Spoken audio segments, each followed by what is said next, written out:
Welcome to the Creating Wealth Show with Jason Hartman. You're about to learn a new slant on investing, some exciting techniques, and fresh new approaches to the world's most historically proven asset class that will enable you to create more wealth and freedom than you ever thought possible. Jason is a genuine self-made multimillionaire who's actually been there and done it. He's a successful investor, lender, developer, and entrepreneur who's owned properties in 11 states, had hundreds of tenants, and been involved in thousands of real estate transactions. This program will help you follow in Jason's footsteps on the road to your financial independence day. You really can do it.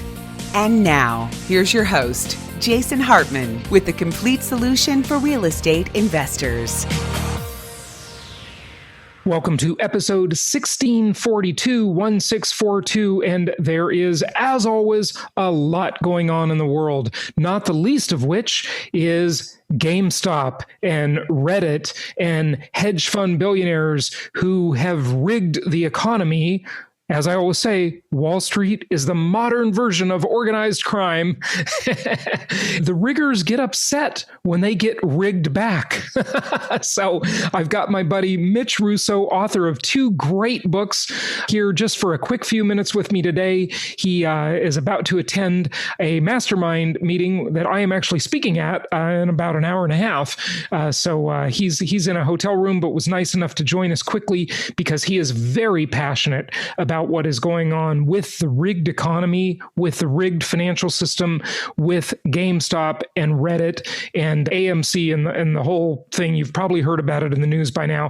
But Mitch, welcome and thank you for joining us. Oh, my pleasure, Jason. And you know, nothing pisses off the mafia like fighting back. Yeah. And basically what we got here is we have the Wall Street elites who basically fell asleep knowing that they own the world. And all of a sudden, one single Reddit guy decides that he's going to topple those bastards. Can I say bastards on your show? You can say it. Okay. In fact, we could call them much worse names than that. But okay, good. Well, let me just make this point because it's so important. No one is really trapped. We are in an illusion of being trapped. And when someone breaks through the illusion and realizes that they can get out of the trap by turning the game on the people who are playing it for us or on us, that's when we achieve real freedom. In fact, this is so powerful, it's crossing Republican Democrat boundaries because everyone is speaking out. So here's in a nutshell, as probably everyone you know knows, the bottom line is that some guy on Reddit started a group and he started to basically talk about trading GameStop and to keep buying longs, keep going long on GameStop. Well, all of a sudden, what ends up happening is that these huge hedge funds with enormous short positions are daily looking at what's going on here. They're losing money every day. Let me, before you go on, because I just want to give a little more context to that. So sure. You've probably everybody listening has heard the story, or at least an inkling of it, and maybe you don't know what's going on. This is hugely significant. Here's the basic thing, and Mitch, correct me if I'm wrong. You know much more about the stock market than I do. But essentially, GameStop is sort of a kind of a company that's probably on the road to failure, some think, right? You know, times change, e-commerce, you know, everything's changing, right? They got a bunch of retail locations, very expensive to maintain. And so they did have a decent amount of cash on hand to kind of sustain their operations. And so the hedge funds thought, you know, this is a company that's going to go under. Let's short the heck out of it, right? And then a bunch of people in a group called Wall Street Bets, what's called a subreddit within the Reddit website where people talk, and it's democratic, right? People are talking amongst themselves, individuals, just thinking about what they want to do. And I guess, what's his name? Peter Gill? Is that the guy that heads the group? Maybe you don't know. I don't know. Yeah. But anyway, he sort of led the charge, and he's an interesting character. I've read about him. He said, why don't we go long on GameStop, which is the opposite of the shorts. So this is a tug of war between them. And those shorts, those hedge fund billionaires that have been shorting it, they use a lot of leverage to do those shorts, right? Exactly. So when it works in their favor, it's a beautiful thing and they make a fortune. Right. But when a bunch of people start buying the stock and going long on the stock, that is the opposite bet. And That's what right. happens then, Mitch? Well, first of all, let's be clear. There is no intrinsic value in the stock itself. Although the company made a profit last year, small profit. Yes, they were at 1.7 billion. Now they're down to 4 billion, and they still generated a profit. And they were hoping to find their way out. But this, of course, changed the game for them. Now they're thrilled. Now they got all this cash they never thought they'd have. But here's what's going on in a nutshell. The people who are buying the stock have no knowledge of stocks, have no knowledge of the stock market, have no intrinsic value understanding. They don't care. They are being rallied to put money, and some people are putting like $50. You know, there are people out there, and the stories, as you know, are amazing. People have already saved their grandfather from a nursing home. Others have paid off their college loans. This is a liberation of the people using money from these billionaires' hedge funds, and it hurts. And guess what? They don't like it. So here's what's going on, and this is some of the more latest developments. Of course, GameStop's ratchet up. So what ends up happening, I heard this morning, these are smart people, these hedge fund operators. They said, well, wait a second. We're playing on the wrong side of the table here. Why don't we get into the game? Why don't we actually start bidding the stock up ourselves?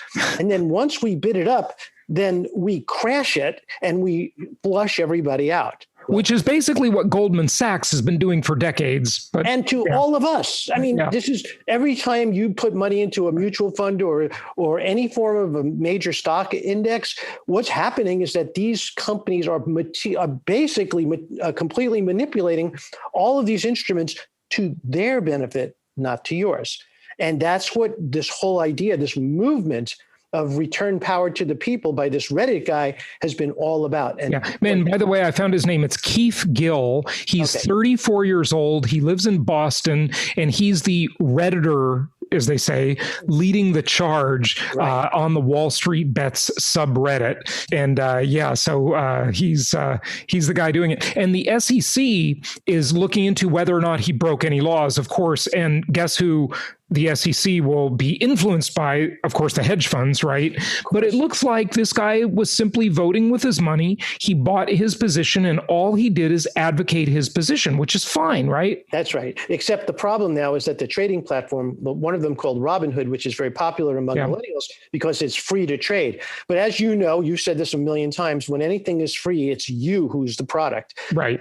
It turns out that they have been selling their deal flow back to their hedge fund cronies. This is Robinhood, and basically undermining all of the investors that have been investing in Robinhood. Well, guess what? Now they have to pony up billions more to cover the cash needs of Robinhood. So what did Robinhood do? They basically broke their core tenet, which is to stop traders from trading. So they basically clamped down and said, okay, sorry, even though you have it in your account, you can't sell it and you can't buy more. So now these guys were trapped. Well, of course, they went to Google. They filled out, complaint forms on Google and Google reviews. 100,000 reviews were deleted by Google. You know this. You told me. So that one is, so basically all the Robinhood customers, the people, again, this is the people versus the corrupt institutions. Basically, that's what this story is about. Yep. And they went and they wrote reviews on Google complaining about Robinhood. And then Google, the big disgusting tech company, deleted the reviews, the negative reviews, which were legitimate negative reviews because Robinhood halted the trading. And guess what else? The one of the big investors in Robinhood also runs a hedge fund called what? Citadel, right? Right, exactly. And he's a big investor in Robinhood and then runs a hedge fund that is holding a position that is getting crushed by... Go ahead, Mitch, expand on that. So Steve Cohen comes out, one of the founders of Citadel comes out and says, why are they picking on us rich people? I mean, I loved it. It was so great. It was like, oh, my poor rich people. Oh, we're so sorry. I hope you don't lose one of your 5 mansions on the beach in Florida. I mean, that's not a problem. So here's what's happening now. So as of right now, it looks like the stock is crashing, which again, is possibly this is good in a way, because now we're starting to see the what I would call the easy money flush out. What's going to happen though is, according to what's on the Reddit thread, is that they are going to keep pushing it higher and higher and higher. And now with the actual hedge funds themselves in the stock, they're actually going long on the shares that they're short for. They're actually taking advantage now of some of this increase in value. It's a very interesting story, and it's still unfolding. But Jason, it is. And Mitch, we really appreciate you taking the time. I know you're rushed to get to your meeting to just share some of this insight with us, because I know you're very passionate about this. I want to say one more thing to people, just as an interesting, it's not an aside, but it's interesting to know. What do you think is happening with the CEO of GameStop? Well, guess what? His name is George Sherman. He took the job in April of 2019, so he hasn't been there that long. And he left a company that was a reseller for Verizon Wireless, right? And he goes there and he takes a relatively small CEO salary for a public company, $1 million a year he gets, right? And he was awarded $2 million or just over $2 million in share grants and options. And those were initially valued at $10.5 million. But as of Friday, they were worth over $900 million. That's right. Yep. I mean, go sell cell phones at the mall. Next day, you're CEO of a public company. Look, I mean, what is he, 12? I mean, how much experience does this guy have? Of course, none. That's the point. Yeah, it's just amazing. But again, just close out, Mitch, with just expand on the idea of the people versus the institutions here. And this is such a parallel to what happened in our phony, corrupt election. What's happening with the way the virus is being played out, the way the vaccines are being played out. It's like everything is rigged nowadays. Just everything is rigged. Everything is rigged. And here's the thing. If it were an even playing field, anybody could go on to Robinhood. Anybody could buy or sell shares. Look, they have a right to clamp down on margin. Margin is loans. They have a right to do that, and they have. But what they don't have a right to do is restrict selling and restrict buying and restrict trading. That is what's going to eventually be their demise. Unless, of course, it's so rigged that even the SEC, as you said earlier, goes along with it and said, well, they were just protecting themselves. Right. Well, look, we are exposing the underbelly of basically all of the financial systems here. We're basically showing us that we never really ever had a fair system.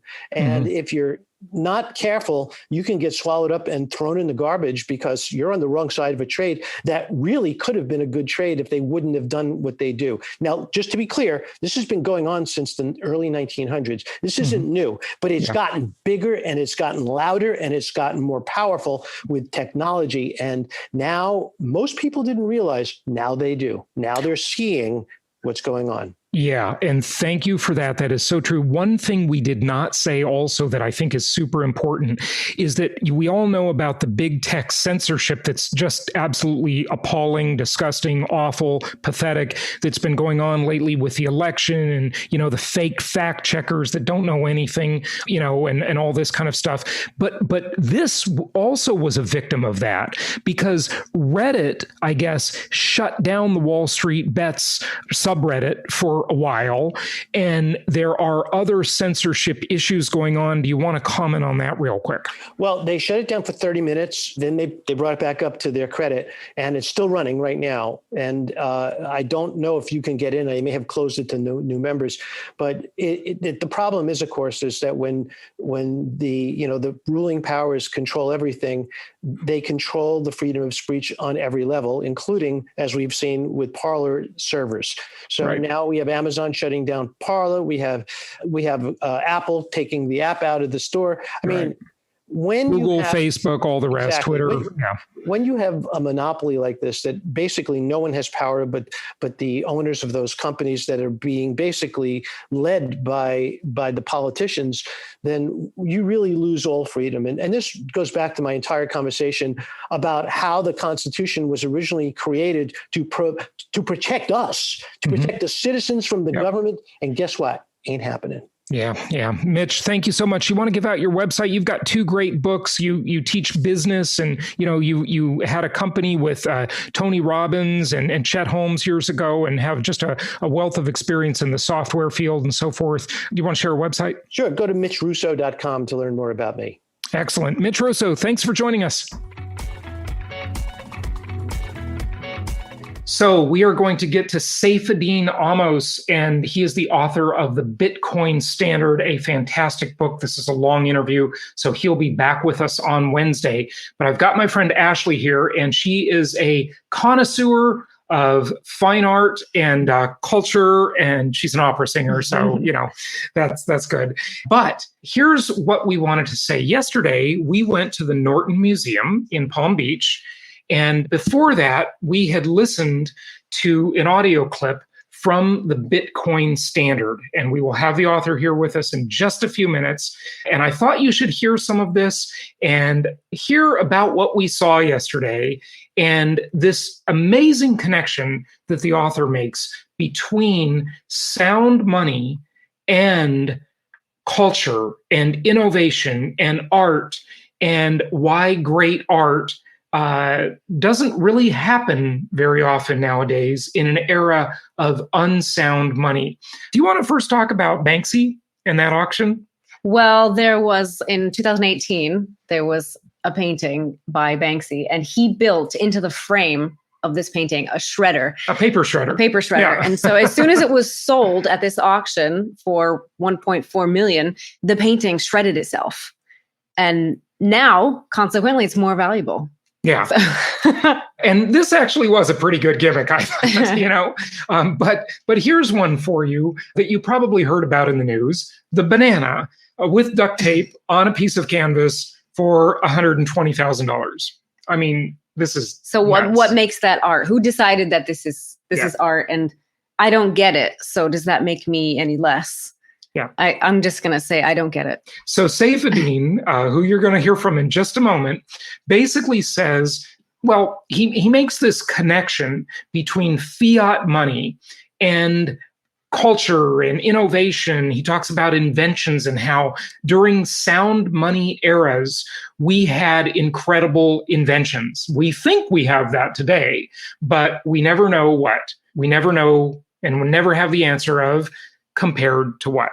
Right? We never have that because it's always an unknown, because we can't hear the dogs that don't bark. How much better would innovation be today? How much better would technology be today if we were in a world of sound money? And here's the basic concept, and I'll have you hear a clip from his book, and then we'll get to the interview, of course. But the basic idea is that when you have sound money, you have a long time preference. Meaning that since your money doesn't depreciate in value with inflation, you know what to expect in the future. When you have unsound money, when you have fiat money, when the money is constantly being debased by inflation, you don't know what to expect. And therefore, you make bad investment decisions. And so art and technology and innovation, just like everything else, has to be financed. Right? Mm-hmm. And so the Medici family that we've talked about recently basically financed Michelangelo's work, right? Mm-hmm. And Brunelleschi's. They commissioned many works of art and buildings, and which are architecture, certainly an important form of art. Well, we know. I believe it's the most important form of art, music being number 2, mm-hmm. and fashion being number 3. You've probably heard me say that before. But they had to have sound money to be able to invest in something and finance something and wait a long time for the return. So didn't it take Michelangelo like 4 years to do the Sistine Chapel? Yes, right? At least, yes. How long does it take to stick a banana to a wall with duct tape? At least 4 minutes. Well, at least. Probably not even 4 minutes. Come on. Let's try it. Maybe we can do our own. Sell it for You have to be very 100,000. careful. Yeah. The placement is essential. So the idea is you get these contemporary artists, I'll say in quotes, and they make this dumb art that isn't art. And then if they have a snooty attitude, and if everyone they're talking to and lecturing doesn't get it, right, then they're the idiots. But, we really know who the idiot is. It's the artist, right? So just listen to this quick clip, and then we will get to the interview. Flourishing. The contributions of sound money to human flourishing are not restricted to scientific and technological advance. They can also be vividly seen in the art world. It is no coincidence that Florentine and Venetian artists were the leaders of the Renaissance, as these were the two cities which led Europe in the adoption of sound money. The Baroque, neoclassical, romantic, realistic, and post-impressionistic schools were all financed by wealthy patrons holding sound money with a very low time preference and the patience to wait for years or even decades for the completion of masterpieces meant to survive for centuries. So sound money provides the opportunity for people to have low time preference. When money is unsound, they have to have instant gratification. So they have a high time preference and they want the banana and the duct tape now. And they want to get their money out of it now, right? Because they don't know what their money will be worth in the future. The astonishing domes of Europe's churches, built and decorated over decades of inspired, meticulous work by incomparable architects and artists like Filippo Brunelleschi and Michelangelo, were all financed with sound money by patrons with very low time preference. The only way to impress these patrons was to build artwork that would last long enough to immortalize their names as the owners of great collections and patrons of great artists. This is why Florence's Medicis are perhaps better remembered for their patronage of the arts than for their innovations in banking and finance, though the latter may be far more consequential.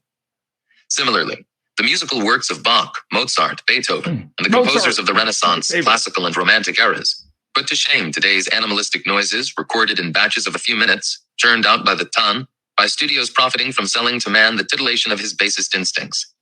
Whereas the music of the golden era spoke to man's soul and awakened him to think of higher callings than the mundane grind of daily life, today's musical noises speak to man's most base animalistic instincts, distracting him from the realities of life by inviting him to indulge in immediate sensory pleasures with no concern for long-term consequences or anything more profound. It was hard money that financed Bach's Brandenburg concertos, while easy money financed Miley Cyrus's twerks. In times of sound money and low time preference, artists worked on perfecting their craft so they could produce valuable works in the long run.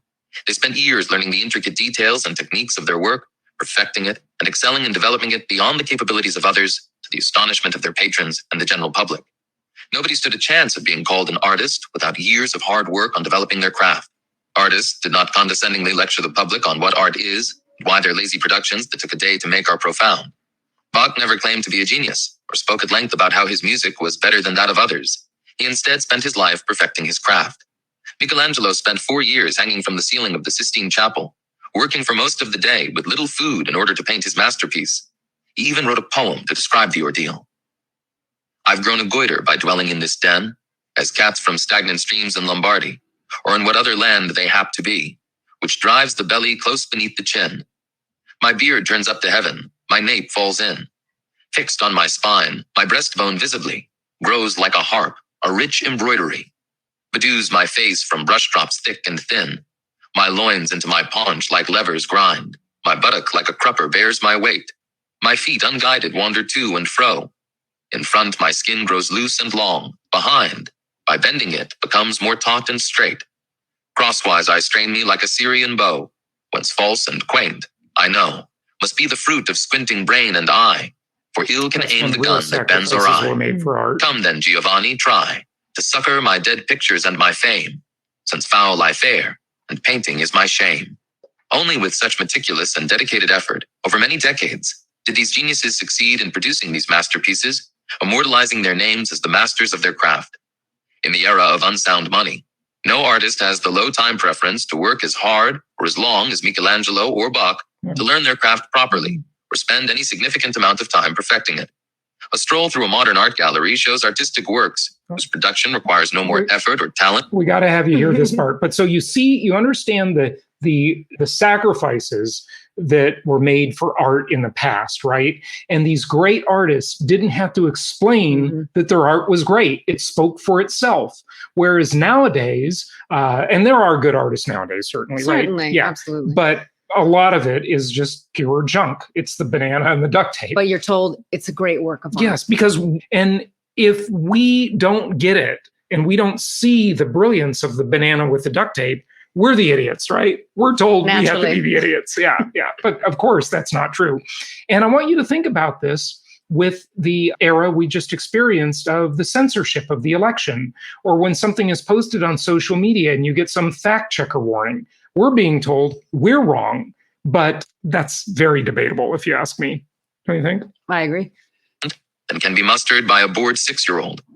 Modern artists have replaced craft and long hours of practice with pretentiousness, shock value, indignation, and existential angst as ways to cow audiences into appreciating their art, and often added some pretense to political ideals, usually of the puerile Marxist variety, to pretend play profundity. To the extent that anything good can be said about modern art, it is that it is clever, in the manner of a prank or practical joke. There is nothing beautiful or admirable about the output or the process of most modern art, because it was produced in a matter of hours by lazy, talentless hacks who never bothered to practice their craft.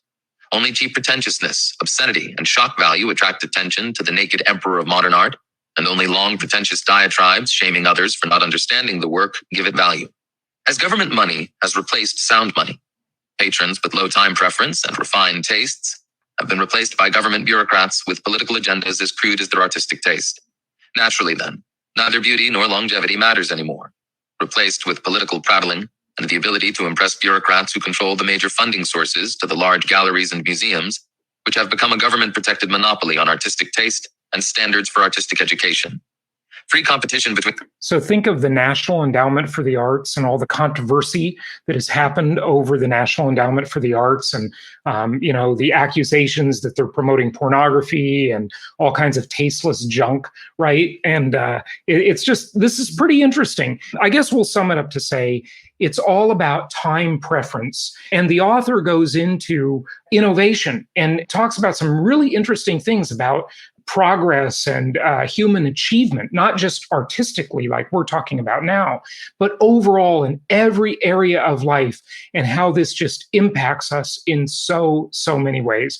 So Bitcoin is a highly speculative asset. Okay, it could be worth zero tomorrow.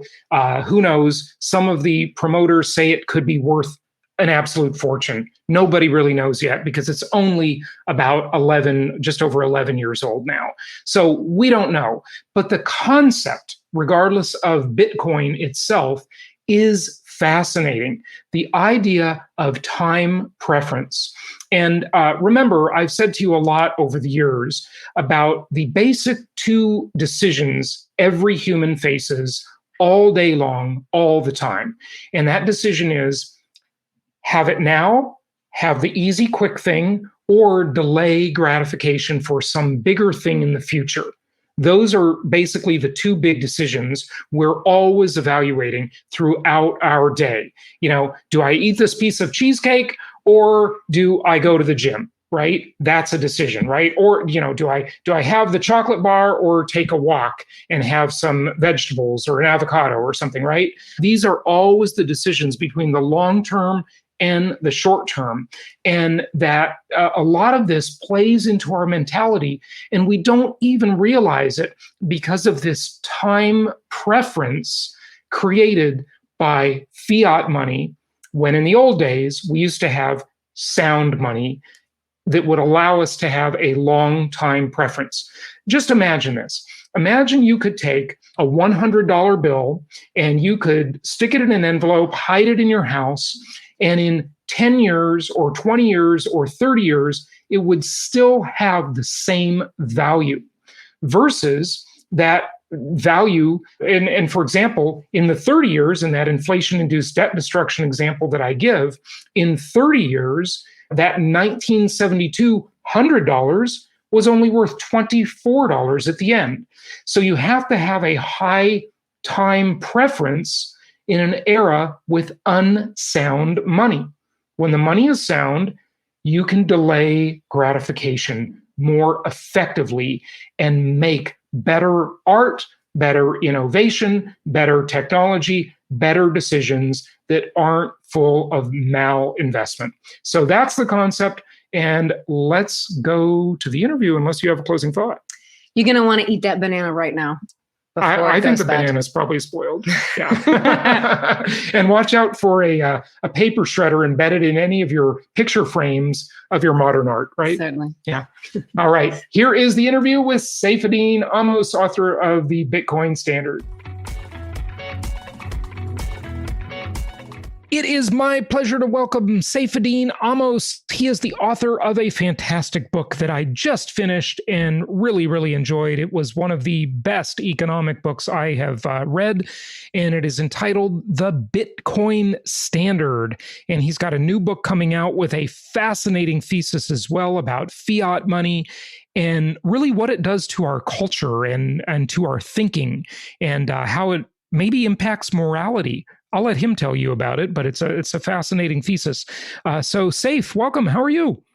I'm very good. Thank you for having me. Good. It's good to have you on. So Saif, tell us a little bit about what brought about the book, The Bitcoin Standard. You know, it seems as though you really spend maybe the first half of the book talking about what is money, explaining economic concepts, and then the latter part, you talk about cryptocurrencies. But in the beginning, you know, let's just give people some background because there are some interesting fundamentals that I think are just really important to understand to grasp this entire concept. I think the book came out after having spent several years looking at Bitcoin and thinking about it, coming up with ways of analyzing it, which had gotten me some very small degree of prominence in a very small circle of Bitcoin Twitter users. And essentially, you know, I had developed all these ideas about what Bitcoin means and the significance and the economic meaning of Bitcoin over time. And then, you know, I was arguing about people with it on the internet all the time. And then really my wife basically told me, you know, you should be doing something more productive than just arguing with people on the internet. So I decided to write this down into long form. You know, every time I would be tempted to answer someone online, I'd just decide, you know what, let me just go write a couple of pages in the book. And in that sense, I just kept on developing this until it became a whole book, and it became a full vision of how I understand the economics of Bitcoin. And the title came toward the end, but I think it was a quite fitting title because the whole book the book makes a lot of analogy to gold and the gold standard. And so the point that I'm trying to communicate is that Bitcoin is effectively our new gold standard. Or it could have the potential to be our new gold standard. When you look at money, I mean, money really is supposed to, well, there's also a distinction, of course, between money and currency, and maybe you want to go into that. But money really has sort of three basic functions, right? Yeah, generally people think about the three basic functions of money as being the medium of exchange, a store of value, and the unit of account. In my book, I focus the analysis on the function of a store of value because in my mind, I think this is the one that ends up giving monetary choice, a monetary role, that ends up deciding the monetary role just because of how economics really works. If you store your money in a thing that is easy to produce, then that thing will lose value over time and you won't have a lot of money. And so the money that is stored in things that are hard to produce, on the other hand, will hold its value quite well and will maintain its value. So over time, it will stay the same or it will increase. So the net result is that over time, money and wealth tends to concentrate and accumulate in the hands of the people who are holding the hardest money.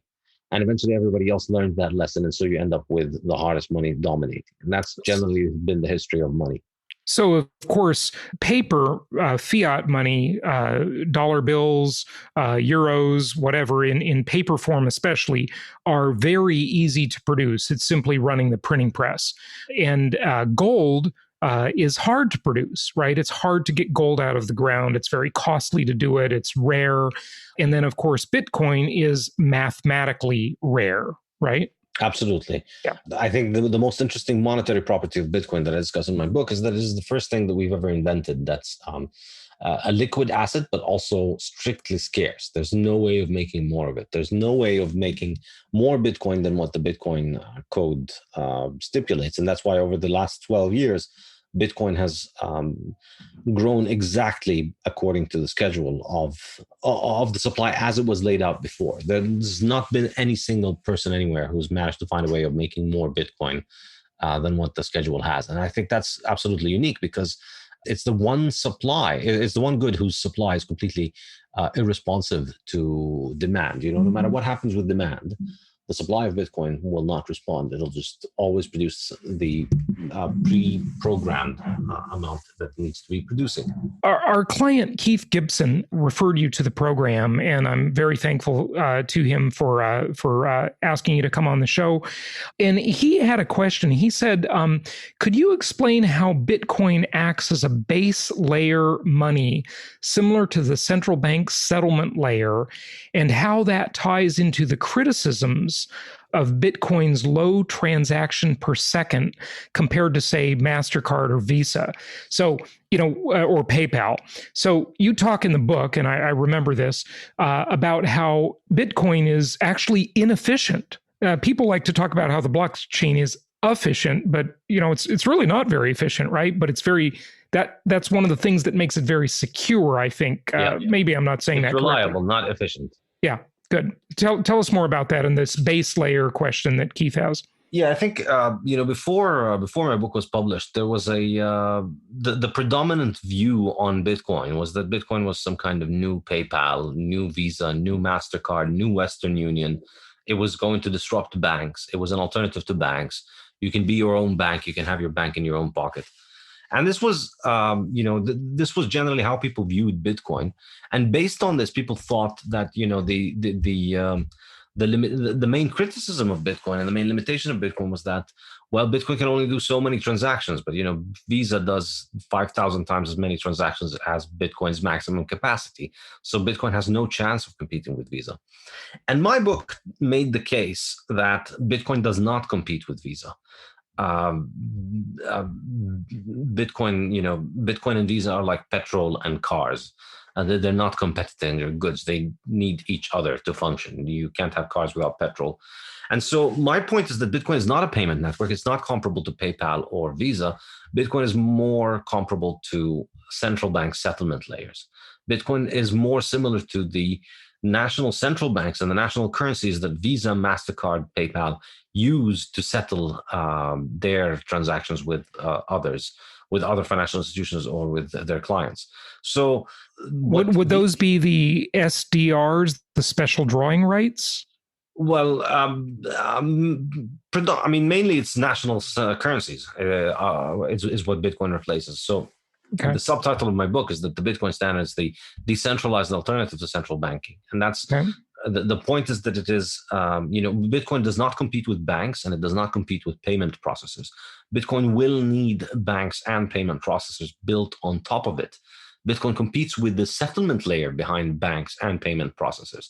But it offers companies like PayPal and like Visa and like MasterCard, it offers them a monetary standard that they can use without having to resort to central banks. It's the only alternative that financial institutions around the world and individuals have to central banks, because you can now settle payments internationally without having to go through a central bank, which means it's no longer a political question. It's just a purely technical question that you need to solve. It's you put in the private keys and your money travels across national borders, which is something that could not happen before. Before the invention of Bitcoin, if you wanted to move money internationally, you had to go through central banks. That was the only mechanism for money transfer. Bitcoin offers us an alternative to that. Okay, so I think that's a good segue to just maybe telling you a little bit about my evolution in this, because I think it will address some of the skepticism that people have out there. I started hosting a show called the CryptoCast several years ago and expressed some of this skepticism very openly. So I learned about Bitcoin when it was $74, and of course have many regrets now. So I'll be the first to say that. And for a long time, I just didn't get it, right? I didn't understand it. And some of my skepticism that still remains is this. I believe the two most powerful forces in the world are governments and central banks. They have standing armies, they have their cartels, they just run the world largely.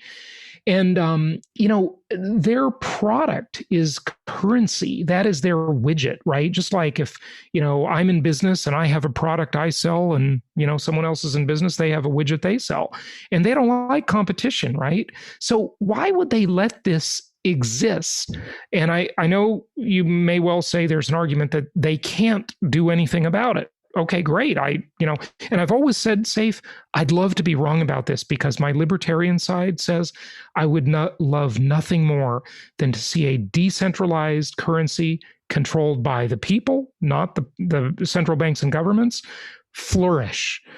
Because so much of our lives are controlled by the fiat money. We all become puppets on the strings of inflation, deflation, velocity, etc., and capital controls and economic Berlin walls.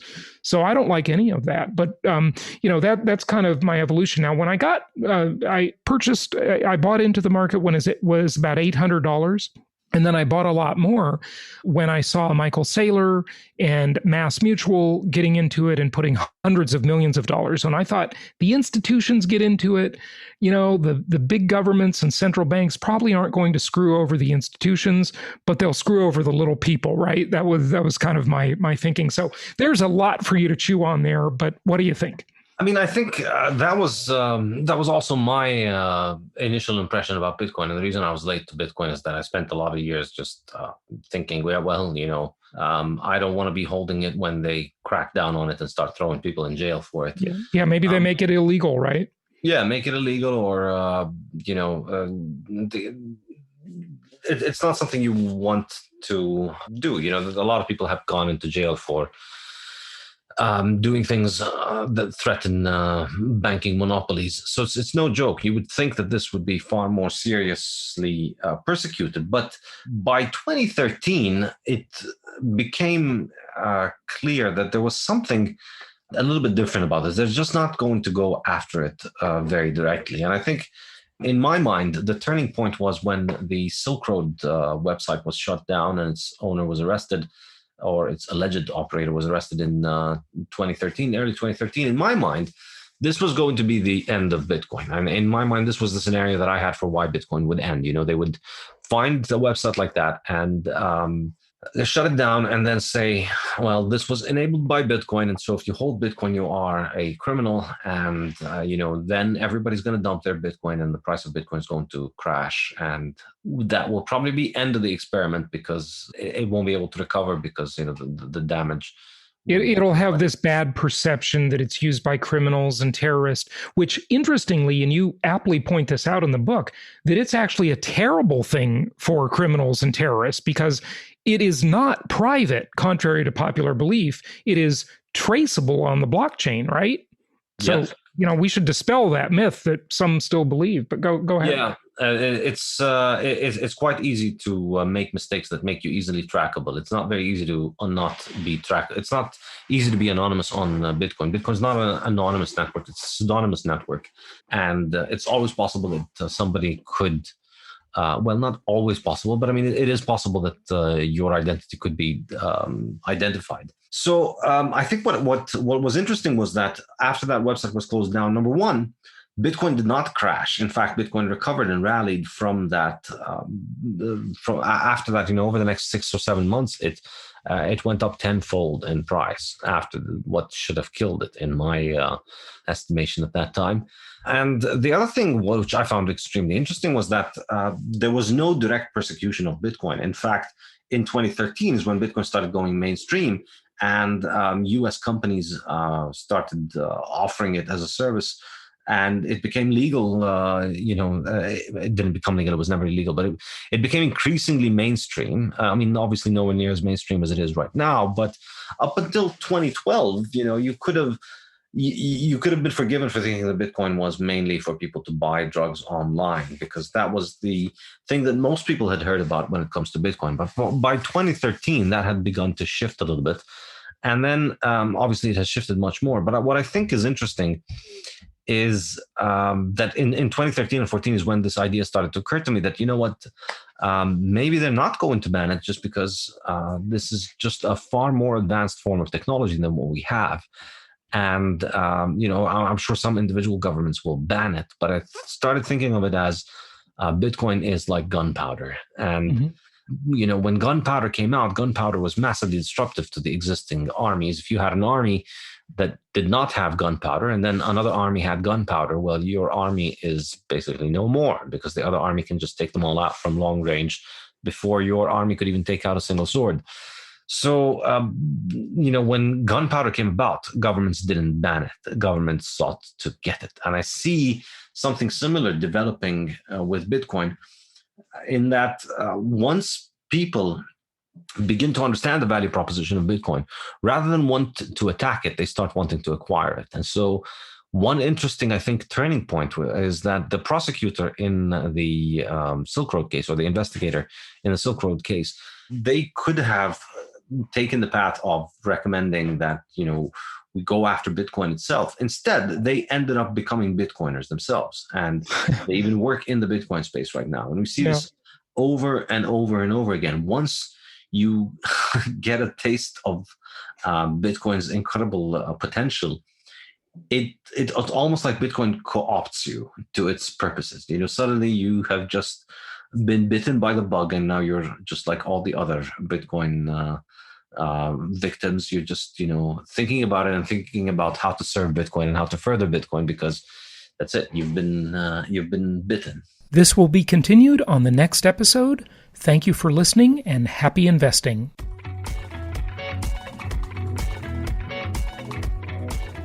Thank you so much for listening. Please be sure to subscribe so that you don't miss any episodes. Be sure to check out the show's specific website and our general website, hartmanmedia.com, for appropriate disclaimers and terms of service. Remember that guest opinions are their own, and if you require specific legal or tax advice or advice in any other specialized area, please consult an appropriate professional. And we also very much appreciate you reviewing the show. Please go to iTunes or Stitcher Radio or whatever platform you're using and write a review for the show. We would very much appreciate that. And be sure to make it official and subscribe so you do not miss any episodes.